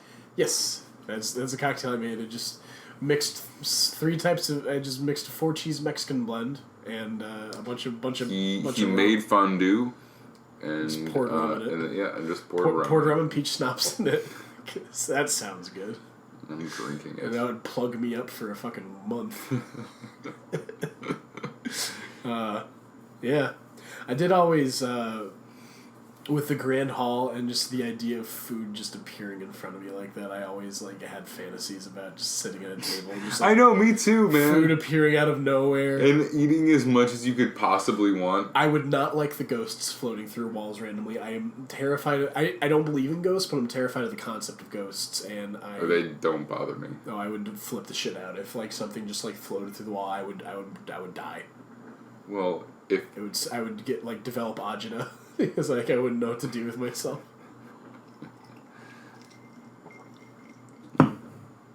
Yeah. I really want to play some Harry Potter now. Well, I think this is pretty much going to do it for our podcast tonight. Yeah, sorry. We'll discuss the cinematic universe in more detail with like the Fantastic Beasts franchise. I know we never really got around to that. We got really caught up in the nostalgia. Well, we can go on a little bit longer because we're releasing less podcasts since you're going to be gone. Yeah. So each one can be a little bit longer. I'm taking a hiatus to spend some time with my family and get some serious work done on my master's project. And we'll see about the master's project. Max is just going to convince me to give it up after all the money I spent on my education. I'm about 3/4 of the way there. Yeah, I'm going right back in my crate after this. So when you guys actually hear this, my wife will be back, Tracey will be out of town, and I'll be right here. It's sad and lonely. And his main squeeze is going to be in Pennsylvania, and wife's going to have a lot of competition when we're back. Yeah, oh man, I was gonna make a joke. Yeah. But no, I can't quite grasp it. It's like if you're a pimp, who's your number one bitch? How do you call that? I don't know. Your number one prostitute. I have no idea. I know nothing about Your top bitch. My top bitch. Is that it? I don't know, dude. I don't know anything about pimp culture. Well, I don't tend to refer to people as bitches anyway. well, I've been really enjoying referring to you as a bitch. Bitches and hoes, bitches. I don't really refer to anything as bitch besides our bitch seltzer. Bitch never had like a gender for it to me. Like bitch was always, I know it's like a female dog and everything like that, but bitch was just kind of like that word, kind of like. It's not a female gender. It's just such a nice roll off the tongue. Like I'm like Scary Terry. I just want to say bitch with everything. I know. Well, I always have to like double check myself before I say what I mean to say, and I am a little double check yourself, bitch. I gotta check my privilege. I gotta. It's because like I love swear words just because they roll off the tongue and they feel. I love Harry Potter, bitch. Bitch. I love that fucking Harry Potter franchise. Shit. It's good stuff. I love swearing. It was really rough actually when I started substitute teaching. I had Stop getting me so drunk, bitch. Hey, it's all part of the plan. I really had to watch myself from swearing when I started substitute teaching. I was very terrified of swearing in front of the kids, and I did actually swear in front of a couple of sixth graders by accident. They were playing a game on coolmathgames.com, and there was. It was the multiplayer game, and they offered for me to play, and I was like playing against them, and they were kicking my ass, and so like right at the end, like they destroyed my character, and I was like shit, and then they both turned to me like, like I had just done the greatest thing ever, and I was like, no, don't tell anybody. Oh God, yeah. Keep my secrets, bitch. Keep my secrets. I just slammed them bodily against a wall, and they're like, this doesn't leave this room. Good thing child abuse is the main theme of this podcast. Probably is in Pennsylvania. Oh man. I love the state. The state's very beautiful. Not all the people are. But I do make the joke occasionally. Alright, so let's talk a little bit about let's talk about the real quick, the final sort of way that J.K. Rowling rounded off the Harry Potter franchise with the Deathly Hallows and stuff. And after that, we'll talk a little bit really quickly about... I feel like we've already talked about the Deathly Hallows plenty. We haven't. I mean the Deathly Hallows specifically, not the book, the Deathly Hallows. Oh, okay. Like the actual items. The concept, yeah. Yeah. And then after that, really quickly, we'll talk about the new movies, the Fantastic Beasts and Where to Find Them. Yeah. Fantastic Beasts, The Crimes of Grindelwald. I'll tell you, that does not roll off the tongue. No, it sure doesn't. All right, so anyway, for the three Deathly Hallows are a wand that can never be beaten, a cloak of invisibility. Yep. And a stone that can bring back shades of people that have died. And you know what? I'll tell you something right now. I wish they weren't real in universe. Because none of those things are real in the real world. And even though it makes for like a fun reveal, it's just, if you're telling a story about growing up, all of these myths, these things that people are chasing, it makes so much more sense if none of them are real. Yeah, or if they're metaphors for something else. Exactly. And to make them literal, I didn't love that. Two of the three things... So here's my take on it. Because two of the three things were already introduced as being items. We didn't necessarily know that they were the same. That's why they're fun reveals. They were fun reveals. But as final story... If they had shown that story... If they had presented the story in Beetle the Bard, like in book 2 or like book 3 or even 4, like if they had presented it in an earlier book and like had it like kind of woven that sort of fairy tale into the universe and stuff like that. Beforehand, it would have been more interesting as a reveal because it would have been something that was more established in the universe. Or just, rather than just having it like when Dumbledore left me this book and happens to be a thing in it. The thing that I feel about it is that if I'm totally fine with it actually as being literal, but I don't like the idea that there is no comeuppance to actually using these things, because Harry uses the stone and essentially brings himself back to life. No, he just uses it to see the shades of his people. He only came back to life because he just let the part of Voldemort. Because in the movie he uses the stone to bring himself back to life. No. Yes, he does. In the movie he does. No, he just uses it to see his buddies. No, in the movie he uses the stone to bring himself back to life. No, he just lets the part of Voldemort that's in him die. Mm-mm. That's how it happened. In the movie, no. I disagree. I haven't read the book in a very long time, and it only once. But in the movie, he uses the stone to bring himself back to life. When he drops it on the ground, yeah, that's him using the magic. I disagree. I that's him like being like, nobody should have this thing, and that's him casting it off. I think he, besides the invisibility cloak, I think he sees the resurrection stone and the Elder Wand as two things that do more harm than good in the universe. And I need to read the book again, but in the movie, the distinct sense I got, which I watched much more recently than reading, is that the use of the stone is how he comes back to life when Voldemort kills him. I don't think that strong imagery of the tiny bleeding infantile part of Voldemort lying under the Charing Cross station platform would have been there if it hadn't been representative of the part of Voldemort's soul in him dying rather than his own soul. That's the thing. That's one of the things about the whole thing that I was very curious about the first time I read the book. How does Harry come back to life when Voldemort kills him? I think it's just Voldemort. I think he gets killed by Voldemort, and then Harry, I think just it kind of gets explained away by some sort of ancient magic, like it's the Horcrux magic that he gets the chance to like, do I want it to be my soul? Do I consider my job done, or do I want to sacrifice this connection to Voldemort to come back and face him one more time?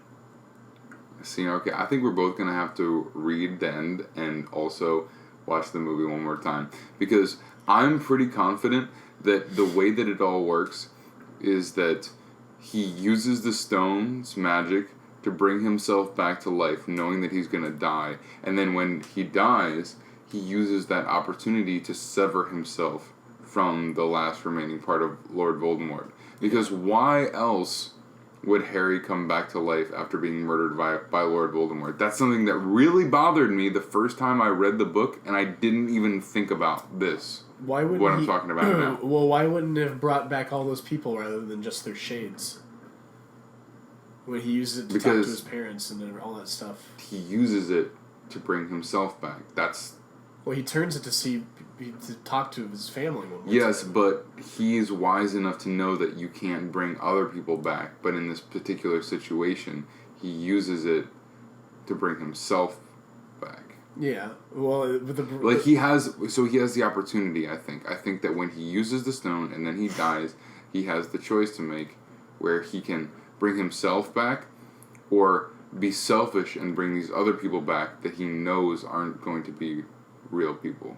So is it like a one-time thing? Yes. You can use, no, I believe you can use it more than that, but he has the choice that he can bring himself back, or he can bring himself back, or he can bring himself and these other people back. And he has the choice to either do it himself or bring the rest back. And I think that he makes the choice that he is going to go back, allow these people to go off into the peaceful nether realm. Yeah. And so how else could he come back to life? I think it makes more sense that, well, because how else could he have gotten rid of the Horcrux if he had just like let himself come back to life? Like Harry is a Horcrux. Harry was an accidental Horcrux, but anything that's in a Horcrux. Okay, let me just put it this way. So, say for instance, you have the locket, and you destroy the Horcrux. You destroy the locket. Yeah. With the basilisk fang, right? Yeah. And then you can use magic to put the locket back together. Yeah. It wouldn't have the Horcrux in it anymore. Right. Same idea. I think it works different for like living things. Says who? The amount of like cosmetic damage that gets done to him, because he was killed with the killing curse. Like he wasn't. Nagini got decapitated. Like there's no coming back from that. Yeah, sure there is. How? Okay, so in universe, Pretty sure there's only so much Madame Pomfrey can do. In universe, I think you can bring a snake back to life. By putting its head back down. Yeah. I honestly feel like there needs to be some reason that Harry comes back to life. Yeah, it's because he sacrificed the part of him of Voldemort that was in him. No. He had more that he had soul. He had 1 1/7 of a soul inside him. And he's like, hey, you aimed the killing curse at me, but I'm going to use my chi to deflect it to the 1/7 part. Well, if you think about it, doesn't that really not make sense? I think they just, like I said, because it was like the killing curse, and magic is definitely subject to the person's emotional state and like and own like willpower and stuff like that. That's why do you think that they have the willpower battles with like the fucking wands that are brothers and stuff like that? I think it's just it's because of their connection, because they both had like a part of each other inside them, and they had the wands that like shared I the agree, brotherhood. but I just think that the only reason he was able to direct it and able to come back is because, I don't know how to phrase it exactly, but like, if he just brought himself back with the resurrection stone, like how do you, like what keeps it from bringing back both parts of the soul? Well, that's the willpower that I'm talking about. But you can't, it's not like, to me, it doesn't make sense that you have the willpower to direct a killing curse only at a very specific part. To me, you use the resurrection stone, and the willpower is what helps you decide which part to bring back to life. It's the thing too. They mentioned many times throughout the franchise that you can't, like, especially after Sirius dies, like they're like, there's nothing, you can't bring people back from the dead. And I kind of appreciate that, like, they couldn't use the stone to, like, raise the shambling corpses of anybody else. They just brought their, like, shades back to the material plane. And even in the Beetle the Bard story, the brother that had the resurrection stone brought her back, but he realized she wasn't of this world, so he killed himself to be with her. I don't know. I think this is something we're just going to have to... yeah, we're just going to keep going round and round with this I think this is something we have to, like, actually really break down and look at, because yeah. that was one of the things, is that I felt like them being real only would have worked if they, like, failed inevitably. Like, for instance, I feel like it was a real cheat to me that Harry Potter had the Elder Wand. Like, he should have been able to defeat Lord Voldemort without it. Yeah. It felt like a cheat to me that the invisibility cloak was something where you could actually, avoid death forever. Yeah. And it also felt like a cheat to me that the Resurrection Stone actually brought people back. Yeah. That's why I think that's the other thing happened. But both of the others were cheats, so why not that one? Yeah. Well, Harry beat him without the resurrections. No, he didn't. Or Harry beat him with... No, he didn't. What? He didn't beat him without the Elder Wand. He was the true possessor of the Elder Wand. Yeah, I know, but he didn't use the Elder Wand. But he was the actual master of it. Yeah, well, he didn't use it. But he did. By not letting Voldemort achieve his true strength. Exactly. Well, still, Voldemort was performing his usual magic. Voldemort was retrieving his usual magic. They say that. That's what he says. I'm performing my usual magic. But yeah, it's still fair. It's still a level playing field. okay. So let me put it this way. Here, Harry's at a disadvantage. He's using Draco Malfoy's wand. Listen. So Voldemort. I wish you could all see the faces we're giving each other right now. Throw down with me. All right. So Voldemort's using his usual magic against people who are not masters of the Elder Wand. A master of a wand can never have that wand used against them at full power. Yeah. So Voldemort can never use the Elder Wand against Harry at full power. Okay, but it does. So then it's as if he never gave up his other wand. Like if he just used. No, it's not. It's less than. It's less. You think it's weaker? I think it's weaker because Harry's the true master. He controls the true power of that wand.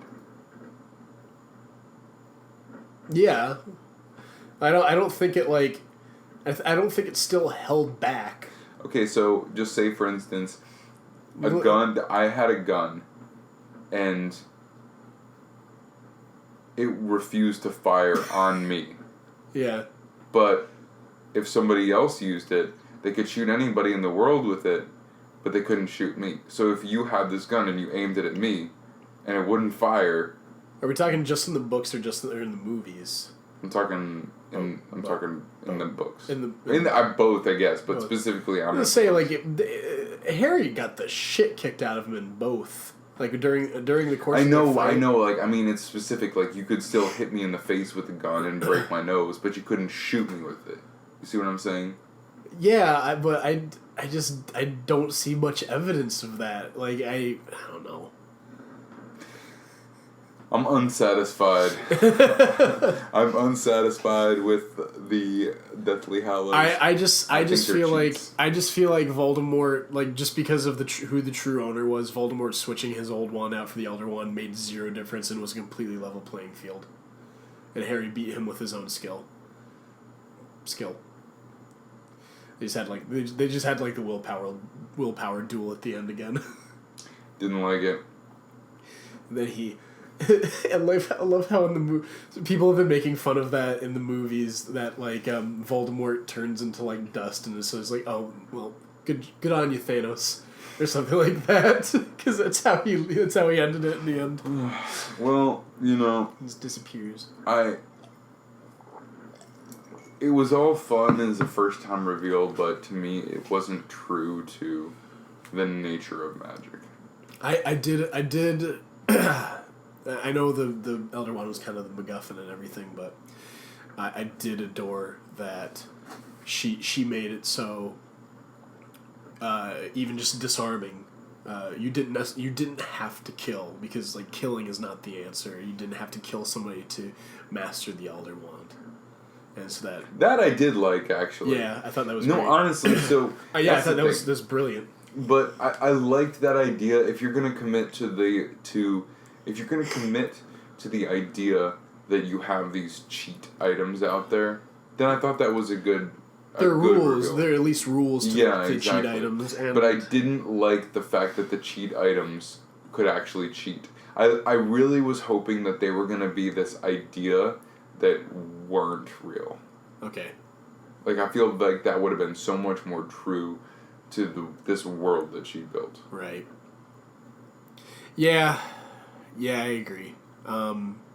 Either revealing them as cheat items earlier on in the franchise, or just having them be metaphors for something else, or having them be like an unattainable ideal. That's what I would have preferred personally. That would have been better. Are you excited for the new Fantastic Beasts movie? I think excited is a generous word. I'll definitely go watch it, and I'll probably enjoy it. But, in the sense of how there are certain movies where I'm really excited for them, I think that... I don't think I'm as excited for it as I was for, like, Infinity Wars. Like, not by a long shot. It's not even close. For me, I allowed the Harry Potter franchise to die in my soul with Deathly Hallows. Yeah. And so the whole Fantastic Beasts, it's like, oh, that's a thing. Well, I know that they still have, like, Voldemort and some key... I'm sorry. I still know they still have Dumbledore and some key players from the original. But I do like how it does feel like something entirely different. You know what? If they had put out a book... Yeah. Now, I know they put out a book called Fantastic Beasts and Where to Find Them, but that's not what I mean. No, that's that's basically like the textbook. Yeah, if they had put out an actual fictional story, then I probably would be a lot more excited. But the cinematic universe, I was never really intrigued by. There's only like 2 movies in the whole thing that I really liked. Yeah. And which were those? Azkaban. Yeah. And I did actually like Deathly Hallows, the movie. The second one. Yeah. No, the first one. Yeah. Excuse me. I liked the first Deathly Hallows a lot. All the others were like really not too exciting to me. I loved all of them, but I there's definitely a large amount of nostalgia behind all of them. I don't think I'll ever be able to review them with truly clear eyes because I have too much invested in them personally. I did the original Fantastic Beasts movie, for me, could have been broken up into even more movies because that movie had a lot to say, and I was very intrigued by how much it had to say. The cryptozoology I was fascinated with. Well, I think the thing about the movie is that it was trying to introduce a whole new world to play with, you know? The wizarding world in the 20s. Like, that's why I would have gotten into it if it was a book, because it would have been really deep and complex. But yeah, switching over to America in the midst of like an actual witch hunt and everything. I thought that was brilliant, making the kid repress everything to become this thing that he's become the hate and like that represents like repressing your true self. Like I thought that was all awesome and amazing. Yeah, thematically I thought it was pretty good. The Harry Potter world, it's so much deeper than that. Yeah. Like it just feels like it feels shallow as a movie. It should have been a book first. I completely agree. They tried to smush too much in, and the pacing ended up being all over the place, and they didn't explore the ideas that they presented in near enough detail.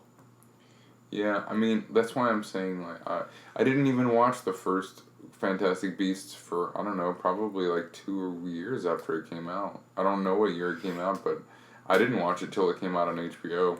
Didn't even consider it, honestly. I also went to see that when it first came out.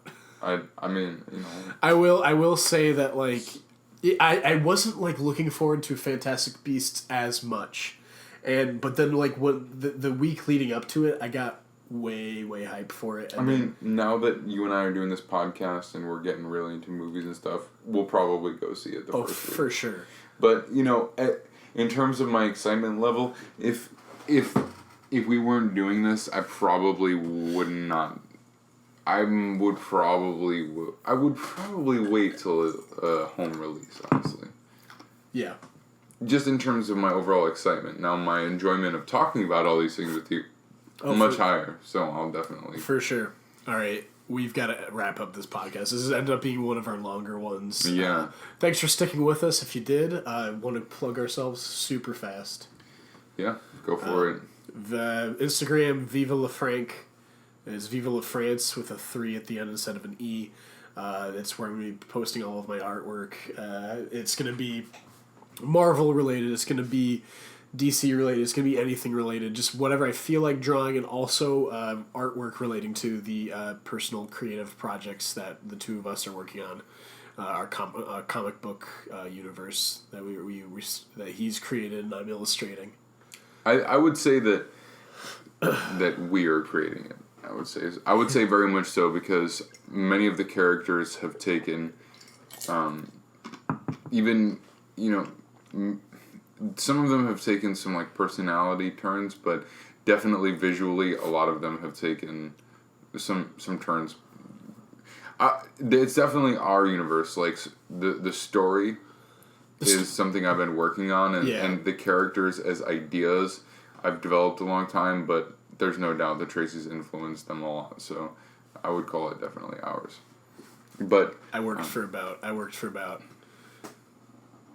I think I worked for 7 straight hours today. I came home from work, and that was the thing that made me not be like, I hate life. Was that there was just all this beautiful artwork done for our project. So starting to learn how to use that pad more. So visit Tracey's Instagram. You can find all kinds of cool stuff. Plus, he's doing commissions. Yes, for anyone interested. I am doing commissions. Please message me once again on Instagram, Viva La Frank with a 3 at the end, or message us at, what's our email? So, Maxteen.org and Maxteen.org. We have also a website, maxteen.org, where you can find all of our podcasts. If you're listening to this on iTunes, you can find all of our backlog there as well. You can find some original artwork by Tracey LaFrance. Some other things, but mostly our original characters you can find there. So you'll be able to find some promos and some hype for our coming project. And finally, if you're interested in just talking about the podcast, talking about our upcoming project, or anything in particular, you can contact us at maxwelldean. You fucked me up now. maxwelldean at maxdean.org. Yeah. If you want us to answer any questions, let us know. If you want us to read aloud a message for us on the podcast, let us know. We'll do that. Please, we want that. We want that interaction with you guys. And if you want to just tell us to go eat butts and that our opinions are garbage, I'm fine with that. I was born to eat ass. All right, that's enough.